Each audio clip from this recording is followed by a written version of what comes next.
दोस्तों, इस दुनिया में अजीब अजीब घटनाएं घटती रहती हैं जिसका हमें पहले से ही कोई आभास नहीं रहता। और जब ऐसी घटनाएं हमारे जीवन में घटती हैं तो पूरी दुनिया बदल जाती है। ऐसा ही हुआ सुनील के साथ। सुनील पेशे से एक ट्रक ड्राइवर था जो छोटे बाजार से सामान को अपने ट्रक में डालकर बड़े बड़े व्यापारी को देता था। ये घटना सुनील के साथ तब घटी थी जब सुनील ट्रक में सामान लाद कर कोलकाता लेकर जा रहा था। ट्रक में उसके साथ राजू था जो कि सुनील के साथ में रहता था और हेल्पर का काम करता था। नवंबर के उस महीने में ठंड बहुत थी। सुनील ट्रक को लेकर शाम में अपने शहर से निकला और रोजाना की तरह आज भी वह उसी रफ्तार में आगे बढ़ रहा था। तभी सुनील ने कहा, यार राजू, हम लोग इतने लेट निकले हैं और हमारे मालिक का भी कुछ पता नहीं है कब कहाँ भेज दे। राजू भी उसके हाँ में हाँ मिला देता। राजू कहता है कि सुनील भैया, मैंने सुना है कि हम लोग आज रात जिस रास्ते से जा रहे हैं वो वाला हाईवे भोता है और यहाँ रात को भोतिया घटना घटती रहती है। सुनील ने कहा, ये सब बस मन का वहम है, ऐसा कुछ भी नहीं होता और अगर ऐसा ही है तो आज रात उनसे मिल भी लेंगे। और सुनील हंसने लगा। सुनील लगातार गाड़ी चलाए जा रहा था और राजू बात करते करते पास में ही रखा कंबल ओढ़कर सो गया। अब रात को करीब 1 बजने को था और वो बॉर्डर क्रॉस करके कोलकाता में दाखिल हुए।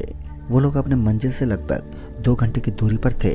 कोलकाता में एंटर करते ही एक हादसा हो गया और गाड़ी एक धमाके के साथ रुक गई। उन्होंने गाड़ी रोकी, तभी सुनील ने उतर कर देखा। तब मालूम चला कि गाड़ी का एक पहिया पंचर है। सुनील ने राजू को बिना जगाए गाड़ी का टायर बदलने लगा। रात का समय था और पूरा का पूरा हाईवे सन्नाटे से पसरा हुआ था। पास के पेड़ भी वहां फैलाए किसी पिशाच जैसे लग रहे थे और कोहरे के कारण कुछ भी ज्यादा दूर का दिखाई नहीं दे रहा था। बिल्कुल किसी भूतिया फिल्म की तरह लग रहा था। और रात होने के कारण कोई भी दूसरी गाड़ी दूर दूर तक नजर नहीं आ रही थी। तभी एकाएक राजू की नींद खुली और वो भी खुद को गाड़ी में अकेला पाकर एकदम से उठा और सुनील का नाम पुकारा। सुनील ने कहा, हाँ राजू, नीचे आ जाओ। राजू ने नीचे जाकर देखा, तब जाकर उसे पता लगा कि गाड़ी का टायर पंचर हो गया है। तभी सुनील बोला, राजू, अब जग गए हो तो आओ मदद कर दो। वैसे भी यहाँ पर ज़्यादा देर तक रुकना ठीक नहीं है। ऐसे वीरान रास्तों पर आधी रात के बाद लूट की वारदात आम होती है। पास में जंगल भी है और ऊपर से ठंड जान लेने के लिए तुली हुई है। राजू ने बोला, ठंड तो है भैया जी, और सुनसान रास्ते पर भूत प्रेत का भी खतरा है। सुनील बोला, आप डराना बंद कर और काम कर। कुछ देर के बाद गाड़ी का टायर बदलने के बाद सुनील दोबारा से गाड़ी शुरू करके दोनों अपने मंजिल की तरफ चल दिए।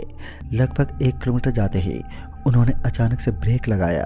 तभी राजू ने पूछा, क्या हुआ? तभी सुनील सामने की तरफ इशारा करते हुए बोला, राजू सामने देखो। तभी सामने की तरफ देखते ही राजू के होश उड़ गए क्योंकि सामने लाल साड़ी में एक महिला घूंघट ताने खड़ी थी। इतनी रात को कोई यहाँ खड़ा है, जरूर कोई बड़ी समस्या होगी। तभी वो महिला ट्रक की ओर आने लगी। उसके पायल की आवाज माहौल को और भी डरावना बना रहे थे। सुनील राजू को बोला, बहन को बोल दो वो गाड़ी में बैठ जाए, हम उनको आगे उतार देंगे। राजू ये बात बोलने के लिए बाहर की तरफ देखता है तो वो हैरान हो गया क्योंकि बाहर उसे कोई भी दिखाई नहीं दिया। तभी उसने सुनील से कहा, भैया जी, पता नहीं वो कहाँ चली गई, दिखाई नहीं दे रही है कहीं। सुनील बोला, एक बार पीछे देख ले। तभी वह खिड़की खोलकर पीछे की तरफ देखा तो उसके होश उड़ गए। उसने कहा कि वो पीछे बैठी है भैया जी, लेकिन अब वो बहुत ही ज्यादा डर चुका था। सुनील ने ट्रक फिर से स्टार्ट करके फुल स्पीड में आगे बढ़ाया, लेकिन राजू की नींद अब गायब हो चुकी थी क्योंकि वो महिला बिना भनक लगे ट्रक में कैसे बैठ गई। लगातार गाड़ी चलने के बाद उसने गाड़ी को एकदम से रोका। उसे ख्याल आया कि उस महिला को जहाँ पर उतरना था वो स्टॉप तो पीछे ही छूट गया है। तभी राजू ने कहा कि कहीं वो सो तो नहीं गई, एक बार जाकर देख तो जरा। राजू दोबारा से देखने गया।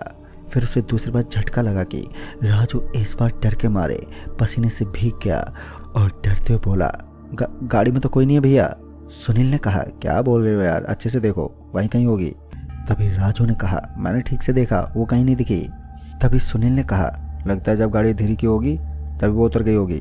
अब एक बार फिर से वो गाड़ी को स्टार्ट करके वहां से चलने लगे। बातें करते करते जब वो थोड़ी दूर गए तभी राजू को सामने कोई दिखा और उसने सुनील को कहा, भैया जी, सामने कोई बीच रास्ते पे खड़ा है। तभी सुनील ने ध्यान से देखा तो सामने वही महिला खड़ी थी। सुनील को कुछ समझ ही नहीं आया कि ऐसा कैसे हो सकता है और तभी उसने गाड़ी रोक दी। तभी राजू ने कहा, भैया जी ये कोई छलावा है, गाड़ी भगाइए यहाँ से। तभी उस महिला के खिड़की के पास दिखते ही जैसे वो खिड़की को बंद करता है, महिला सुनील पर अपने नाखूनों से हमला कर देती है। उस महिला ने सुनील के गले पर वार किया और गले से धीरे धीरे खून आने लगा। सुनील खुद को जैसे तैसे छुड़ाकर खिड़की को बंद किया और एक बार फिर से ट्रक स्टार्ट की। एक बार ट्रक स्टार्ट हो गई और वो वहां से तेजी से ट्रक भगाने लगा। तभी उसने अपने साइड मिरर में देखा तो वो छलावा ट्रक के पीछे पीछे दौड़ते आ रही थी। तभी सुनील ने ट्रक को फुल स्पीड में कर दिया। लगभग 3 किलोमीटर आने के बाद वो छलावा रुक गया और उनका पीछा करना बंद कर दिया। सुनील उसे देखकर बहुत ही ज़्यादा डर गया, क्योंकि जब उसने छलावा को पहली बार देखा था तो वो एक सुंदर महिला थी, लेकिन अंत में वो एक बार खुकार जानवर जैसा दिखने लगा। सुनील जल्द से जल्द अपने मंजिल पे पहुंचना चाहता था। उसके बाद वो कहीं नहीं रुका और लगातार तेज रफ्तार से वो ट्रक को चलाता रहा। फिर वह अपने मंजिल पर पहुंचा, गाड़ी लगाकर पास के ही हॉस्पिटल में चला गया। सुबह तक वो दवा लेकर ठीक हो गया, लेकिन राजू इस घटना से एक गहरे सदमे में चला गया था और सुनील आज भी ये कहानी सुनाते हुए बुरी तरह से सहम जाता है। दोस्तों, उसका कहना है कि अगर उस रात ट्रक स्टार्ट नहीं होती तो हमारी लाश का भी किसी को पता नहीं लगता। तो दोस्तों, इस कहानी में बस इतना ही। कहानी आपको पसंद आई हो तो लाइक शेयर जरूर करें और साथ ही हमें कमेंट बॉक्स में ज़रूर बताएं। तो मैं आपका दोस्त राजकुमार जल्द ही मिलूँगा ऐसे ही एक और नई कहानी के साथ। तब तक के लिए बाय एंड टेक केयर।